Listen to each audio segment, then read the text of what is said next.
Back for another edition of In the Huddle. Oh, now you want to tell your friends to subscribe. Now you want to be here after this draft went down and this podcast predicted some of the craziest things that may have ever happened in an NFL draft. Carl Dukes, Jason Canfora, Baldy will be back with us next week to kind of sum up all the things that happened over the weekend. But Jason, first round last night. We got to talk about our reactions and what we thought. Obviously, we felt like the quarterbacks were going to be a big part of this. And you had said 5 or more. And then I asked you, I think it was last week or earlier this week, and you said 6. And I'll be damned. I mean, all the guys that we talked about, even Bo Nix gets picked. Was that not only what you expected, but also from just the analysis standpoint? I am a little bit shocked. I thought 5. I didn't think Bo would go in the first round, but, needs dictated kind of how this shook out, except for the Falcons, which we'll get to. Yeah, the only thing that surprised me about the quarterback market was that the Giants sat it out. Like, I'm surprised the Giants didn't take. Honestly, my biggest surprise is that J.J. McCarthy didn't go within the top 5 or 6 picks. Like, that surprised me. That's how bullish I was on everything else. We've been telling you, and if you read me in the Washington Post, I've been writing since November, Sean Payton has a thing for Bo Nix. Like, will he take him at 12? He certainly could. Could he trade back and still get him? Probably. That doesn't mean that's what he wants to do. He might just grab him at 12. And with 5 already gone, he grabbed him at 12. So, no, not a surprise. New England staying put and taking a quarterback. We told you, for all the chatter about trades, they're ultimately not going to be blown away, and they're going to take a quarterback. Could have been McCarthy there. They said May's their guy all along. We'll see.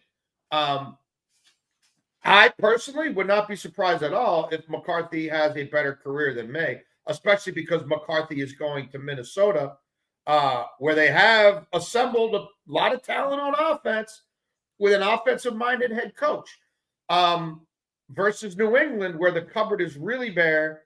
And we'll see about that staff moving forward. Minnesota's staff, I think, has established that they can do some things, especially offensively. So, no surprises there. What the Giants do, receivers are great. We all love receivers, Carl. Like, they're fun, man. Right. But if you don't have the quarterback and you don't have an offensive line, right, and your bell cow running back, who did you overdraft him? Yeah. But was he a big part of your offense? Did he help you stay in some games because you could just check it down to him or hand it off to him 20 times? He's gone.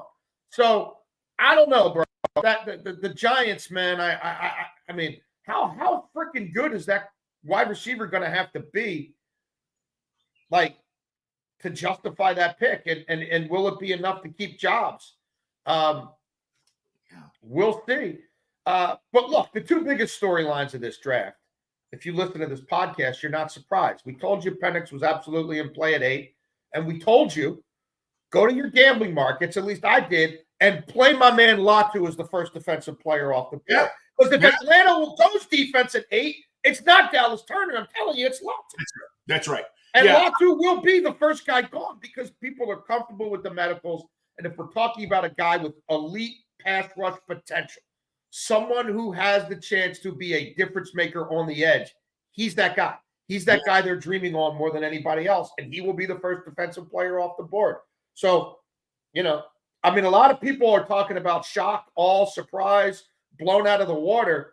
It's chalky for me, bro. I had 28 of the 32 in the first round. Like, I'm not surprised. I told you 4.5 quarterbacks in the first round. Vegas is handing you money. If you don't take that over, there's something wrong with you. They're giving out money on 4.5 quarterbacks. They still haven't raised it to 5.5. Take it. I hope you did. Some of those position matches, Penix to Atlanta, Nix to Denver. The first 3 became pretty chalky within a couple of days of the draft, but you could make a lot of money listening to this podcast, Carl. No doubt. I don't know how much money you make. I don't know how much money you make being a part of it, but I've been and was on Latu for 6 weeks, right?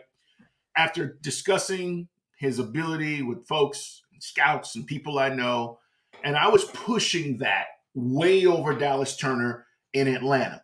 which we're going to talk about the pick in a second here with Penix. But I totally agree with you. And remember, 14 offensive players taken before Latu goes. But Latu goes before Byron Murphy, which I love at Texas. He goes before Dallas Turner. So all that bullshit we heard, Jason, or people were buying into, oh, the neck injury and nobody will draft him. It was crap. Same thing with Penix, right? Medical red flag. I mean, he had surgery 4 years ago. Like, come on. Yeah, nobody cared. And ultimately, he goes and is the first defensive player off the board. So I'm with you there. The Penix thing, here's the thing. And this is where I think, Jason, a lot of people, and I'm going to talk about this on my show today. We're going to be up at Flowery Branch, and we're going to have the kid on, and we'll talk to the GM and all that stuff. But everybody believes these bullshit mock drafts that they do. And I say this with all due respect, but they don't talk to anybody to know what's really going on, which is why we try to give you what we're hearing. This is what we're hearing. And it's almost like we're giving you hints. We're giving you stuff. We tried to tell you this is a real possibility. And then when it happens, people go, oh, shit, the team screwed up. Not if the team believes that that player is the guy. And this is what this comes down to. So I know a lot of people say this is a reach. Maybe it is. Maybe the kid doesn't see the field for the Falcons in 2 seasons. Maybe that happens. But Jason, what if? What if Cousins is only good for a season? God forbid, no injury on anybody. What if he does get injured? The Falcons have been in quarterback purgatory for the last 5 years. They knew Matt was declining. Then they went into the whole Deshaun Watson debacle, which they didn't get. Then they traded Matt. And then you had Marcus Mariota and Desmond Ridder that you were crossing your fingers with. The owner said, screw that. We're not going to do this again. So from that standpoint, I think it's just hard for a lot of people to swallow because they don't see the bigger picture. But I don't think this is a reach. And listen, this team is not a Super Bowl team this year. It's just not. They're going to be better. They should be in the playoffs with better quarterback play. But there are still pieces. And by the way, the draft's not over. So I agree with your assessment about Latu and certainly these quarterbacks. 6 taken in the first 15, guys. Yeah. Again, it was happening. It was, if you talk to people who know how to evaluate players and are plugged in, it was always those 6 going in the first half of the first round. And by the way, that was always very, very well, probable. Let me give you some love because you did way back when, and Jason does write for the Washington Post. You can read his stuff. You were not only writing about it, you were talking about it here, and it was kind of like secondary, right? And when you talk, I'm talking about Sean Payton. When you were talking about it, and it was sort of like, yeah, but they want all these other guys, and nobody was really hearing like, he likes this kid. This is a real possibility. Who's going to tell him you can't take Bo Nix? Nobody. Who? What the hell? The Walmart heirs are going to be like, we paid you all this money and you can't pick your quarterback? No. Like, if you think he's good at 12, he's going, guess what? He's going at 12. If you can trade back and get him, great. If you don't want to take the risk, who's going to tell him no? Look, as the Falcon fans being skeptical, I get it. Because you just laid a lot of it out. They also didn't bother to pick up a phone call and call Lamar Jackson and find out, would you give us a hometown discount over Baltimore? Like, are you really that ready to get as ready as you say you are to get out of there? Because, you know what I mean? Like, he was into the proposition and, the whole Mike Vick and what he did there and 2.0, like, he was waiting on a call that never came. So you can add that to the list of quarterback F-ups over the last 6 years. So I get it. And did they have to get Cousins to do this? No. And is it incongruous in a lot of ways? Yeah. But to your larger point, it doesn't mean it can't work. And look, could they trade Kirk Cousins next February at the Combine? Sure. Now, is it going to turn out to be a trade from a position of strength?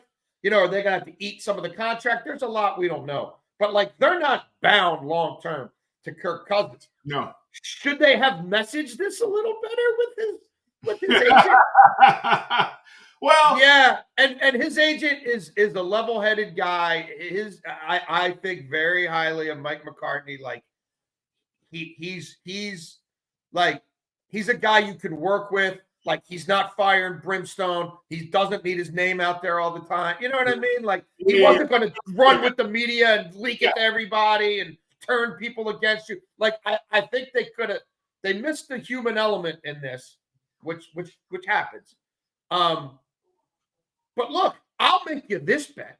I'll bet you that 5 years from now, the team that's most pissed off about where Penix went is not the Atlanta Falcons. It's the New York Football Giants for not having taken him.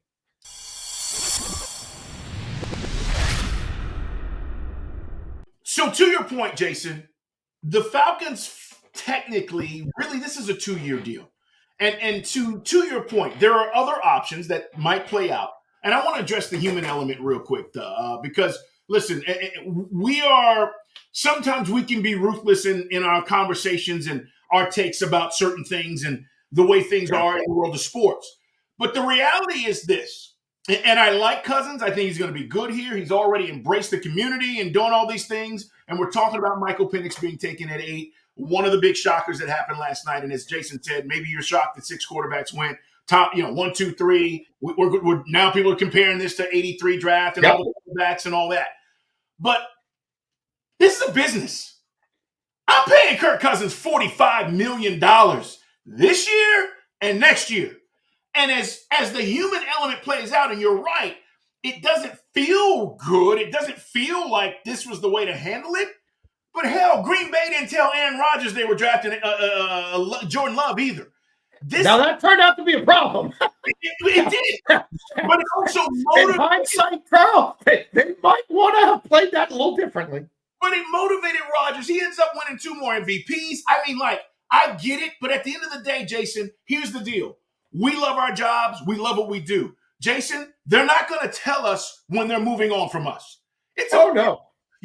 So from the NFL standpoint, for everybody that feels, I'm sorry. Give me $45 million over the next 2 years. Draft whoever the hell you want. I got to go out and play. I got to do what I've got to do. I mean, at the end of the day, that's kind of what this is. It's a business. Absolutely. So that whole notion well, they didn't tell him. It was in the moment. You're trying to do what you need to do. And I think as that played out and they went, the kid is there. Okay, we want him. Let's let Kirk know and keep it moving. And I think a lot of people are going to play that as if, the Falcons screwed Kirk Cousins. Dude, they're giving him $100 million, guaranteed. So I don't know if that's screwing him. I just think the pleasantries of, hey, we want to make sure that you understand what we're doing here. I totally get it. It's in the Huddle, guys. Subscribe, like us. We're kind of recapping just round 1. We're going to do a full recap because the draft is not over. We've got more stuff that's going to happen tonight and tomorrow. And these teams will shake out a little bit differently. And maybe some of this stuff will look differently. But I'm with you on the Giants and Michael Penix. And by the way, the rumor was the Saints were also interested in going after the kid. Seattle wanted him. So this is not a reach in many people's estimation because, Jason, you mentioned it. We said it. He is on a lot of teams' boards. If the Raiders took him at 13, we'd be saying, great. Maybe they finally they're out of no man's land, right? Yeah. Good saying. Again, that's another team. Should they have moved up to 5, 6, 7, done whatever they could? I think they should have. I do too. Well, we'll find out. They took a tight end. That to me is a great pick if you've got everything else in place. If you built up a real infrastructure, then you have the luxury of just taking a position, whatever you want to, because he's not really a tight end, whatever. Offensive weapon, player X, whatever you like. Yeah, he's a great player. I think he'll be a difference maker in the right position at the next level. But if your offensive line's in flux and you lost your every down running back who was a huge part of your offense, and you're really unsettled at quarterback, I don't know. I mean, it's a long-term play, and they should be making long-term plays. But in a generational quarterback draft, potential. Yeah, they sat on their hands. They sat on their hands for Gardner Minshew and Aiden O'Connell. And they might take Spencer Rattler, but I mean, whatever. We'll see. Right. The odds of the Raiders being the team that gets him to become what he could possibly be, I don't know. I don't think they're that franchise, but we'll find out. One other thing I want to mention, we had talked about the Chiefs, and then they move up, right? They move up a little bit at 24. They went, they're 28. Yeah, 28. And then we'll get Xavier Worthy from Texas. Now I'm a Texas guy, so I'm loving the pick. But I'll be damned. Like you win, you know what I mean? You there's just no fall off. This kid is going to fit perfectly with what they already have. And now you have another guy to take the top off the defense and scare the hell out of you with Patrick Mahomes, who already scares the hell out of you. And I only mentioned that, Jason, because we're talking about all these other teams. I thought the Lions pick with Terrion Arnold was a great pick for them. Yes. But the teams that are really good right now, in our estimation, I just feel like they got better. I feel like the Lions pick was good.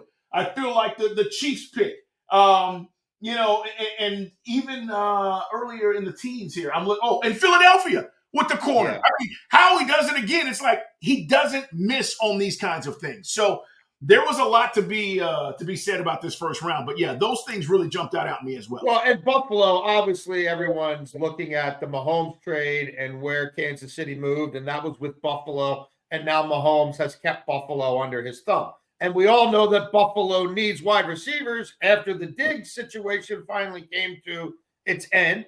And yet they trade out of that position, and Andy Reid goes up and gets a twitched-up speed merchant who fits perfectly with what they do. You've got Jerick McKinnon kind of at the end of his career. Like, people are like, oh, Hollywood Brown. They're renting Hollywood for 1 year. Hollywood's always hurt. Like, Hollywood's a different version of, Kadarius Toney, right? They're buying low on a first-round flyer. He's always hurt. Right? Yeah, like, it is what it is. Like, if he's not hurt, then his feelings are hurt. It's never quite right with Hollywood Brown. So that was never going to stop them from doing this. And it told you what they thought of the player. Not, could he have been there at 32? He might have been, but they weren't going to let San Francisco get. They weren't going to take the chance. Now, Buffalo has more needs than wide receiver. So people who are killing Brandon Beane because he didn't take this receiver there and Andy Reid got him. Like, he's lost corners. Like, he needs pass rush. He needs safeties. Like, they need volume at Buffalo, like, for the first time in a while. So I get it. And he might get, you're a Texas guy, he might get the other Texas receiver Friday night, right? It might be Mitchell Friday night, and he's saying, hey, I picked up, potential starters along the way with these extra picks. And we still got the guy with size who we're really comfortable with. So I would say let's let it play out before we, go crazy in Western New York. But boy, if Xavier Worthy is a player, then yeah, you're going to, like, they'll be talking about that at the Anchor Bar for a long time. Like, can you believe they got us again? Yeah. One other thing, because Harbaugh is back in the league, we said it. It's simple. He wants to be physical and this Latham thing, like that whole Latham, like all of a sudden it's Latham. It was Joel. Yeah. All the way through. It was always Joel. He was in love with the Notre Dame tackle. Like, that was, he's the number one tackle, and Harbaugh's going to take a tackle. It was easy. Yeah. I just, that one, like, to me, out of all the things outside of maybe 4 with the Cardinals who didn't screw it up, they took Marvin Harrison, great. But that was like the easiest pick because you know what he wants to do, and the kid was there. Guys, we're not done.